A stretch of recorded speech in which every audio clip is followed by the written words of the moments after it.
Are you tempted though, looking at these prices? And because I was looking at a company that was trading at 50 times revenue last year, they're raising again, they double their revenue.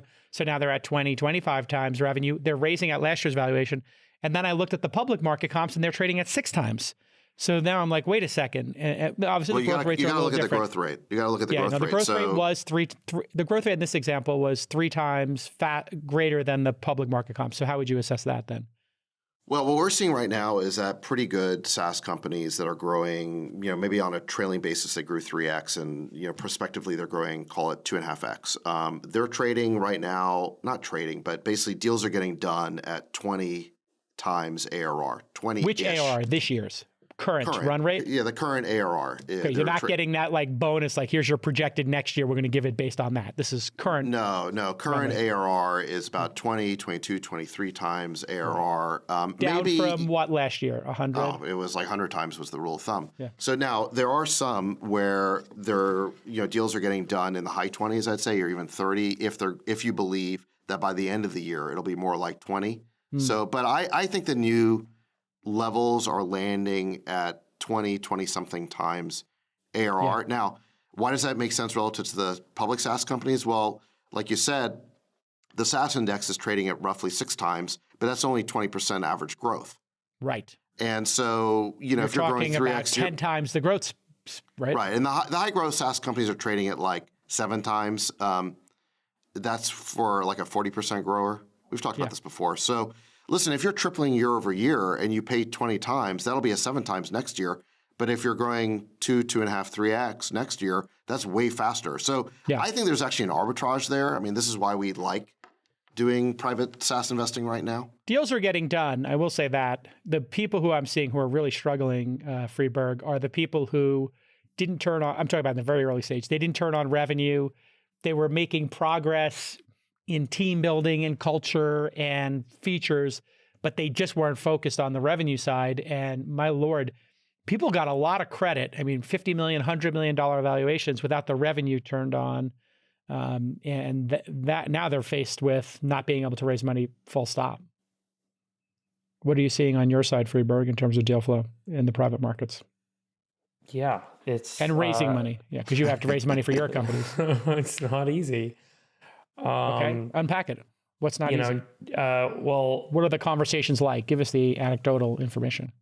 I mean, I've seen a number of term sheets get pulled. So I think we've heard a lot about companies that kind of during the Q1, early Q2 timeframe had term sheets, weren't closing, got delayed out. And there's a number of kind of examples of repricing where the investors come back, markets have changed, let's reprice the thing. Or, hey, we're not going to do this deal anymore. We're going to sit on the sidelines and wait till the market settles. Or our LPs actually aren't going to let us fund new stuff. There's a lot of those sorts of shenanigans. Unpack that last one for people. What does that mean? Investors have LPs. They have investors themselves, and their LPs are coming to them and saying, do not put more money out right now. We are telling you, we are not going to wire our money to you. We need you to wait until the market settles. Even though they're contractually obligated to, they're telling theoretically them, they may or may not be contractually obligated to, but obviously these are long-term partnerships. And so when an LP, or a group of LPs says, guys, we're not comfortable with you deploying money right now, you're in a 10-year partnership, 15-year partnership with them. You're going to, as an investor, as a fund, you're going to say, okay, I'm going to kind of listen to that right now.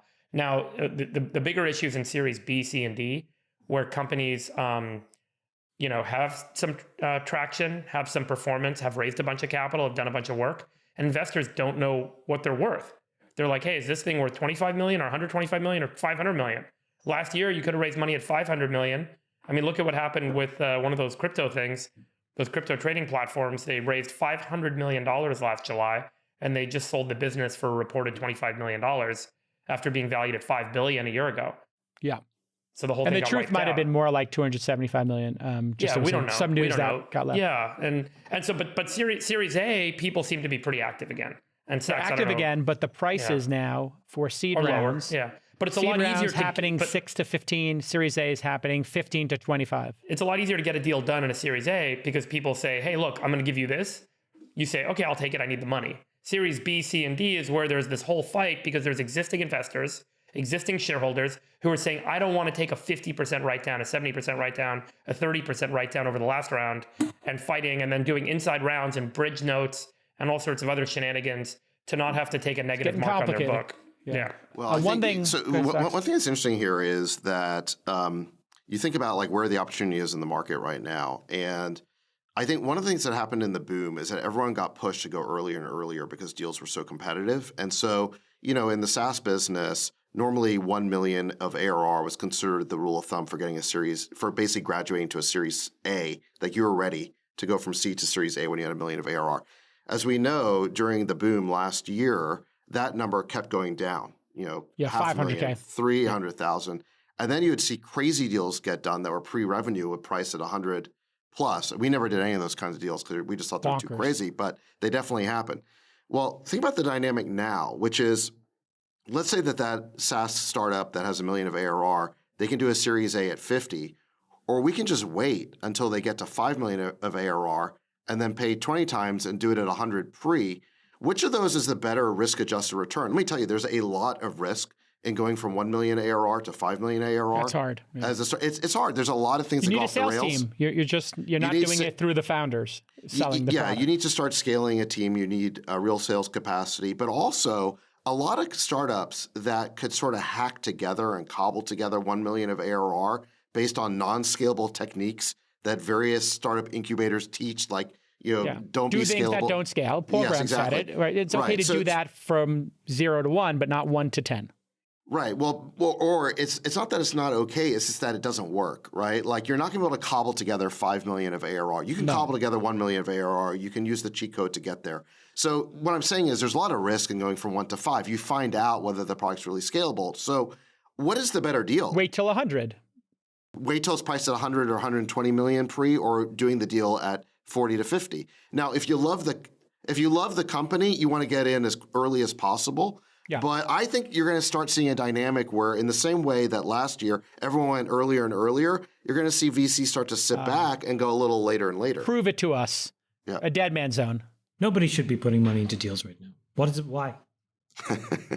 What does it do? Unless you're in the business, unless you're in the business of running a fee generating machine. If you're really trying to generate alpha, you have to have a sense of what's actually happening in the world right now. If you're just trying to deliver the market beta and run an index, then yeah, you're right. You should ignore this idea that there could be more price adjustments. But if you look at the public markets, which is again the ultimate terminal buyer, they have more cash than they ever had since 2008, which means that there is no reason to buy. You're talking about private companies. It all ultimately ends up in the public markets. And so if the public markets are saying there is no reason to buy this stuff, it trickles down. So then the crossover investor who has a public-private business says, you know what? On the public side, I'm completely de-risked and in cash. And so on the private side, I'll just be a little bit more circumspect and wait. As David said, I'll just wait 6 months and put even more money in later. I'll actually have a better IRR and I'll make the same profit dollars. So then the Series B and C firm who used to feed those deals to the crossover folks are like, oh, well, if you're waiting, I don't want to have to write a check to support these folks. My whole point was to have you mark up the deal so I could raise a new fund. They slow down. And then that goes back to the Series A person who's like, well, wait a minute. You know, the reason I paid it at 50 pre was because I thought you'd step in and buy it at 100. And so then they slow down. So all I'm saying is I think that we are at the point of the cycle where constipation is setting in. And this is why you're seeing such a downtick in deal velocity and dollars put to work.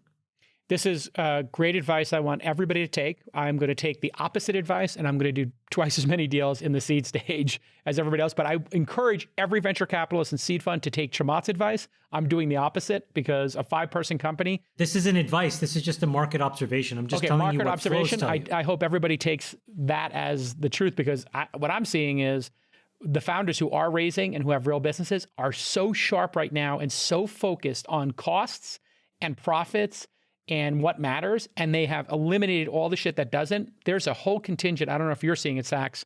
I'd say it's 1 out of 5, 1 out of 4. that are like, I understand what's happening here, and I'm going to take advantage of this moment in time, and I'm going to just drive revenue and profits. But what happens to the $250 billion that's been put to work in the last 2 years that need to get up rounds? Yeah, it doesn't matter to me. All I care about is meeting young companies that are growing with revenue. But I think they're screwed. I'm just trying to have a conversation if you want to. Yeah. No, that's so I'm just. That's a lot of indigestion. Yeah, they're going to have to cut their staffs by half and get to profitability. Ultimately, the way that valuations matter or price levels matter is there's an entry price and an exit price. And ideally, if you can time it right, you want to invest when valuation levels are low and you want to exit when valuation levels are high. If you were a VC last year, you should have been realizing as much as you can because valuation levels are really high. There was a good tweet by one of Brad Gerstner's colleagues at Altimeter basically saying she was talking to LPs and asking what they care about. And what she reported LPs is saying is that if you're a fund that's more than 5 years old and you didn't distribute during the best window ever, which was 2018 to 2021, it's a hard no. You know, we're not going to be re-upping with you. I'll say it even more. If you're a venture investor who took a longitudinal view on public market stocks and then have now seen 60 to 70% write-downs of those same stocks that you could have distributed, you should still have something to answer to. That makes no sense. It turns out that the skill of private market investing and the skill of public market investing are different. Even if all you're doing is delivering the market beta, it's still different enough. We had this discussion last year. Remember, I was saying, should I distribute the shares of Robinhood? Should I hold them? What should I be doing? Well, we told you to distribute. And I distributed. I distributed everything, you know, and in terms of secondary, I feel particularly Do you feel smart. like a genius now? Because your LPs should say, thank you, Jason. They should be sending you a some of thank them are you. saying that. What I feel smart about, I'll be honest, is we had, and I think, let's just say, I'm making up a number here, 4 out of 5 times we were offered the opportunity to trim our positions in secondary with our winners from people who wanted to buy secondary shares. I did it probably 4 out of 5 times. And I'm just kicking myself. I didn't do it the 5th, or I didn't ask if they would take more.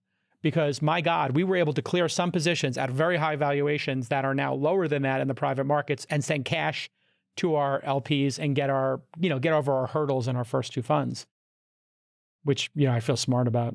I think that you should feel so good about that. That is really hard what you did. And I think people underestimate how hard it is. It is really hard to actually return more money than you have taken in. Yeah. I mean, that's what I'm focused on. Just that simple statement. And by the way, it was hard in the last 10 years where we've had basically a massive up market and the 4 of us, frankly, benefited from the extraordinary luck of being in tech.